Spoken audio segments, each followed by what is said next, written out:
नमस्कार, आप सुन रहे हैं प्रभास साक्षी पॉडकास्ट। आज की चर्चा अमेरिका की उस सैन्य कमजोरी से जुड़ी है जिसका खुलासा खुद एक अमेरिकी जनरल ने किया है।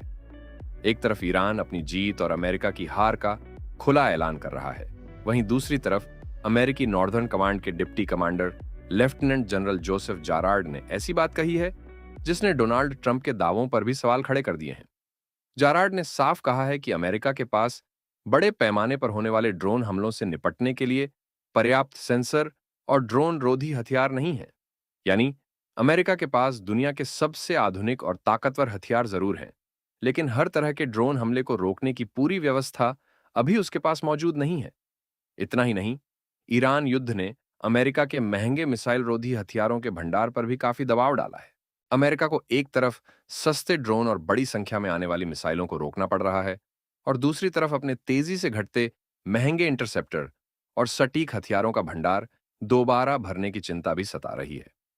लेफ्टिनेंट जनरल जोसेफ जारार्ड ने अल्बामा में आयोजित space and missile defence symposium में कहा कि अमेरिका के पास पर्याप्त सेंसर और ऐसे हथियार नहीं हैं जिनसे बड़े पैमाने पर आने वाले ड्रोन के झुंड का मुकाबला किया जा सके। सबसे बड़ी परेशानी ड्रोन को समय रहते पहचानने और उन पर नजर रखने की है। अमेरिकी सेना के पास हर संभावित इलाके में ड्रोन को पहचानने और ट्रैक करने के लिए पर्याप्त सेंसर नहीं है। इसका मतलब यह है कि किसी बड़े हमले की स्थिति में जवाबी कार्रवाई से पहले ही खतरे का समय पर पता लगाना मुश्किल हो सकता है। जारार्ड ने बताया कि नोरैड फिलहाल अपने मौजूदा रडार नेटवर्क पर निर्भर है और स्थानीय पुलिस तथा दूसरी एजेंसियों के सेंसर और प्रणालियों के साथ तालमेल बढ़ाने की कोशिश कर रहा है। यही आधुनिक ड्रोन युद्ध की सबसे बड़ी चुनौती बनती जा रही है। अगर दुश्मन कुछ हजार डॉलर के सस्ते ड्रोन भेजता है और उन्हें रोकने के लिए अमेरिका को लाखों डॉलर का इंटरसेप्टर इस्तेमाल करना पड़ता है, तो यह लड़ाई अमेरिका को आर्थिक और सैन्य दोनों स्तरों पर थका सकती है। यानी दुश्मन कम कीमत वाले हथियारों का इस्तेमाल करके अमेरिका से बेहद महंगे हथियार खर्च करवा सकता है। ईरान के खिलाफ हुए युद्ध में यही अंतर अमेरिकी रणनीतिकारों के सामने बड़ी चुनौती बनकर उभरा है। इसके साथ ही सामने आए आंकड़े अमेरिकी हथियारों के भंडार पर पड़े दबाव की गंभीर तस्वीर भी दिखाते हैं। रिपोर्टों के मुताबिक ईरान के खिलाफ 39 दिन चले अभियान और उसके बाद की लड़ाई ने अमेरिका के 7 प्रमुख हथियारों की उपलब्धता को खास तौर पर प्रभावित किया। युद्ध से पहले अमेरिका के पास अनुमानित करीब 3,100 टॉमाहॉक क्रूज मिसाइल थीं, जिनमें 1,000 से ज्यादा इस्तेमाल हो गईं। करीब 4,400 जेसम मिसाइलों में से 1,100 से ज्यादा खर्च हुईं। अमेरिका के पास मौजूद करीब 90 PRSM मिसाइलों में से अनुमानतः 40 से 70 तक इस्तेमाल किए गए। लगभग 410 SM-3 मिसाइलों में से 130 से 250 तक दागे गए। करीब 1160 SM-6 मिसाइलों में से 190 से 370 तक इस्तेमाल हुए। करीब 360 THAAD इंटरसेप्टरों में से 190 से 290 तक खर्च हुए। वहीं लगभग 2,330 पेट्रियट इंटरसेप्टरों में से अनुमानित 1,060 से 1,430 तक इस्तेमाल होने की बात सामने आई है। इन आंकड़ों को एक साथ देखें तो सबसे ज्यादा दबाव उस अमेरिकी क्षमता पर पड़ा है जिसका काम दुश्मन की मिसाइलों को हवा में ही रोकना है। समस्या यह है कि हथियारों का भंडार जिस तेजी से कम हुआ है, उस तेजी से नए हथियार बनाकर उनकी जगह भरना आसान नहीं है। रिपोर्टों के अनुसार वॉशिंगटन ने अगस्त में पेट्रियट और THAD के पुर्जों का उत्पादन तेज करने के लिए $3 अरब से ज्यादा का समझौता किया है। अमेरिका का लक्ष्य पेट्रियट का उत्पादन 3 गुना और THAD का उत्पादन 4 गुना करना है। इसी तरह टोमाहॉक मिसाइलों का उत्पादन मौजूदा करीब 60 मिसाइल प्रतिवर्ष से बढ़ाकर आखिरकार 1,000 मिसाइल प्रतिवर्ष करने की योजना है। SM-3 इंटरसेप्टर के अलग अलग हिस्सों का उत्पादन बढ़ाने के लिए भी 14 अगस्त को बोइंग और RTX के साथ नए समझौते किए गए हैं। लेकिन समस्या यह है कि इन नई मिसाइलों और इंटरसेप्टरों को तैयार करके खाली हुए भंडार को दोबारा भरने में कई साल लग सकते हैं। इसका मतलब यह नहीं है कि अमेरिका के पास हथियार खत्म हो गए हैं, लेकिन ईरान युद्ध ने उसकी लंबे समय तक युद्ध जारी रखने की क्षमता पर जरूर दबाव डाला है। यहीं पर ईरान की रणनीति का महत्व सामने आता है। तेहरान अपेक्षाकृत सस्ते ड्रोन और बड़ी संख्या में मिसाइलों का इस्तेमाल करके अमेरिका को महंगे इंटरसेप्टर खर्च करने के लिए मजबूर कर सकता है। इसी चुनौती को देखते हुए पेंटागन अब रिकॉर्ड 21 अरब डॉलर के स्तर पर ड्रोन रोधी क्षमता, गोला बारूद और आधुनिक रक्षा प्रणालियों के लिए धन मांग रहा है। अमेरिका ड्रोन रोधी तकनीक पर पहले ही सैकड़ों मिलियन डॉलर खर्च कर चुका है और सैन्य ठिकानों के आसपास ड्रोन खतरे से निपटने के लिए नई व्यवस्थाएं भी बनाई जा रही हैं।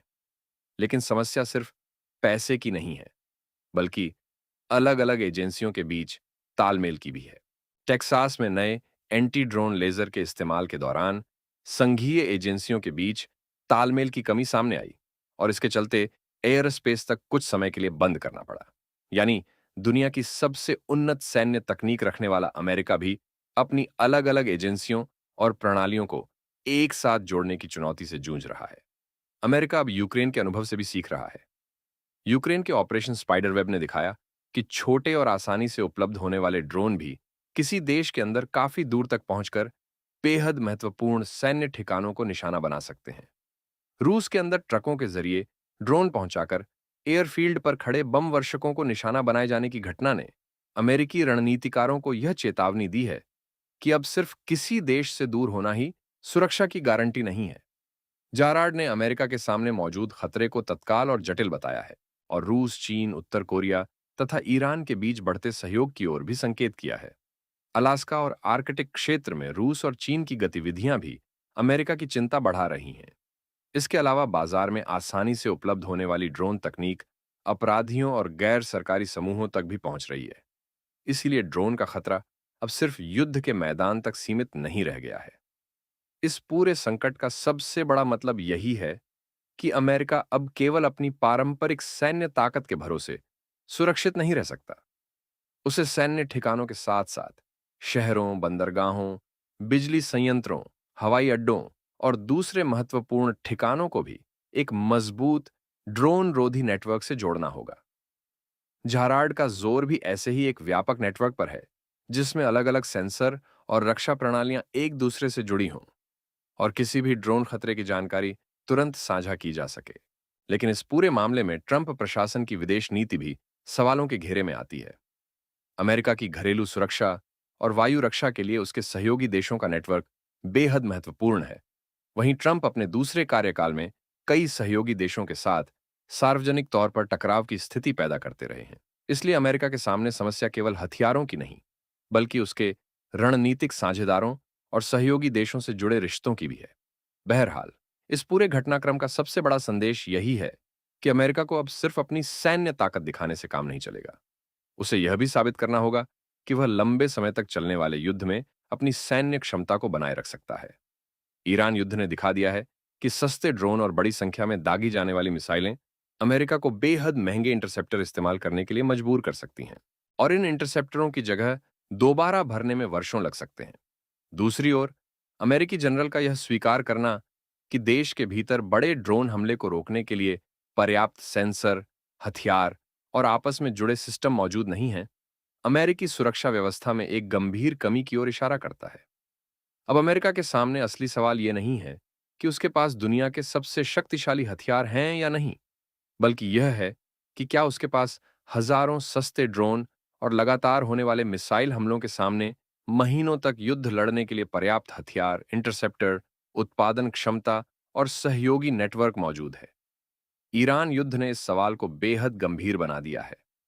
वॉशिंगटन को अब युद्ध जीतने के साथ साथ अपने कम होते हथियारों के भंडार, कमजोर होती ड्रोन रोधी क्षमता और बिखरे हुए घरेलू रक्षा नेटवर्क की समस्या से भी निपटना होगा। और यही वह मोर्चा है जहां अमेरिका की अजेय सैन्य ताकत की छवि को एक बड़ी चुनौती का सामना करना पड़ता दिखाई दे रहा है। आज के एपिसोड में इतना ही।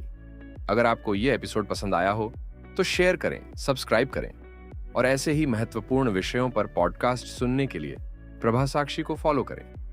मिलते हैं अगले एपिसोड में। तब तक के लिए नमस्कार।